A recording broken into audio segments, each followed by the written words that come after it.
So They Cloned Tyrone comes out later this week on Netflix, and if you told me my favorite movie of the year so far would be about a pimp, a prostitute, and a drug dealer working together to uncover some kind of cloning conspiracy in their town, I'd tell you you're probably right. Let's talk about it.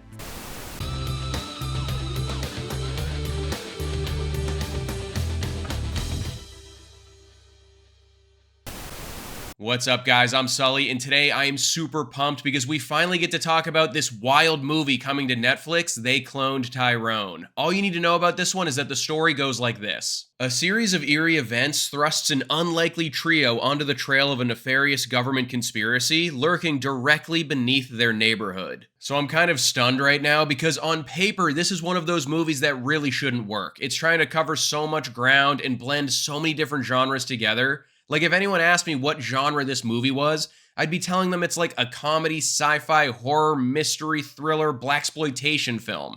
How many movies can you name that cast that wide of a net and don't fall flat on their ass? I don't know how they did it, but this movie strikes the absolute perfect balance with its tone. Just the right amount of laughs, thrills, twists and turns, and then it calls it quits right at the 2-hour mark, never overstaying its welcome. And in a more general sense, this movie just has an awesome vibe to it overall that you can't really put your finger on. There are some things that happen in certain visual styles in here that will make you think it's set in the 70s, then in the 90s, then in modern times. Like, the costumes will make you think one thing, the technology will make you think another, and the music will make you think something else. That didn't really bother me all that much because we learned pretty early on that we should probably consider this world to be a little bit different than our own. And this movie works best if you just pretend it's a super long episode of Black Mirror or The Twilight Zone. Our director here is Juel Taylor, and this is his feature film directorial debut.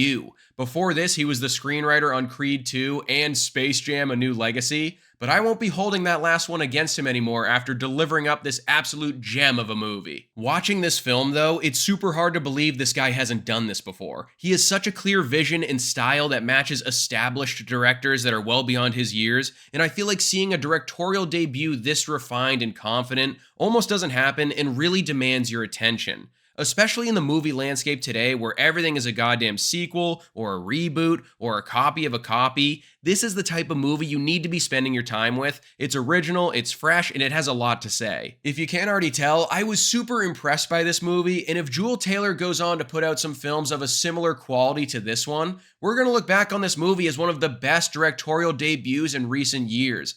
Like, I'm thinking of other great thrillers with first-time directors like Nightcrawler, Get Out, Ex Machina, three of my absolute favorites, and They Cloned Tyrone should be as highly regarded as those if he brings the heat in his future projects.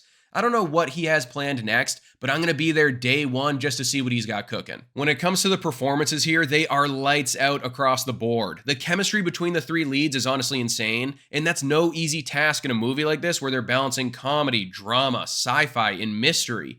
This is a seriously fantastic role for John Boyega, and it's awesome seeing him get more jobs like this and prove that he deserves to be up in the big leagues. Like most people, I think, the majority of my experience with him is from the last Star Wars trilogy. It's no secret that I think those movies are pretty much a certified dumpster fire, but I always enjoyed his presence as Finn in those films. I also really dig his performance in Attack the Block, and there's a decent number of similarities between that movie and this one just because he plays a city kid that's thrown into this massive conspiracy that's way larger than him, and like it or not, he's the one that has to figure shit out. Next, you have Jamie Foxx, who is so good as this self-deprecating pimp who reluctantly decides to help with whatever the hell's going on in his town. He just brings such a playful attitude to this whole movie and makes everyone around him that much better. He's really a human springboard here, setting everyone up for killer one-liners, and he's just really on his A-game in general. And then you have Teyonah Parris rounding out this group of leads, and I've really only seen her in more of her serious stuff, but she is equal parts funny and badass in this, and I need to see her in more roles that let her flex these muscles. These three just work so well together, and they are the perfect leads to drop into this confusing and messy story to see if they can get to the bottom of what's really going on here.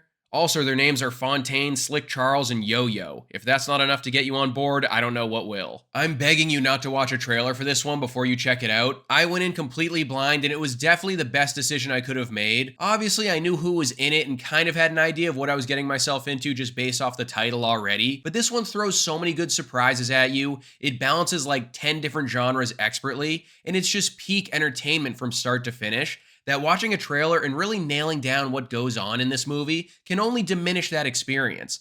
This is one of those films where it's hard to even talk about without giving anything away, so trust your boy, don't watch a trailer. Overall, guys, They Cloned Tyrone is my favorite movie of the year so far. It has an incredible script, fantastic performances, and an addicting visual flair. This is the type of originality and creativity that deserves your attention. It's a feat all by itself that this movie crams so many contrasting genres into this 2-hour package and doesn't feel like a total mess. There might be the occasional loose end if you think too hard about the plot, but this movie does so many things right that doing that would only ruin the fun. This is basically Get Out and Sorry to Bother You smashed together. This will go down as one of the best directorial debuts we've seen in recent years, and I cannot wait to give it another watch. They Cloned Tyrone gets a Sully score of 4.5 stars. So that's my review of the latest Netflix movie. What's a recent sci-fi movie you think everyone needs to watch? Don't forget to like this video and subscribe to the channel if you haven't already, and I'll see you guys at the next one.